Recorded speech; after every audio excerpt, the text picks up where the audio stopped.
Good morning V1. আজকে সকালে মেয়েকে স্কুলে পাঠিয়ে আমিও ব্রেকফাস্ট করে স্কুল থেকে এসে যেটা নিয়ে বসেছিলাম, যেটা হলো আমার মোস্ট ফেভারিট বাতাবি লেবু।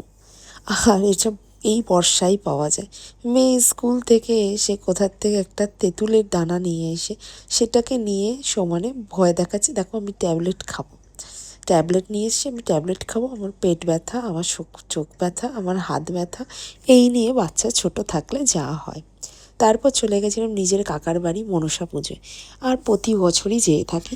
মা মনসার কাছে সত্যি কৃপাগ্রস্ত যে আমরা সবাই সুস্থ সমর্থ থাকি। আর তারপর এখানে বাজনার সাথে সাথে মায়ের আরতি হচ্ছিল, সেটা দেখতে বড়ই ভালো লাগছিল। কিন্তু ওই যে আমার পুচকেটা ভেতরে ঢুকে মায়ের আরতি মন দিয়ে দেখছে, এইটা দেখে যেন আমি বেশি হাসগ্রস্ত হলাম।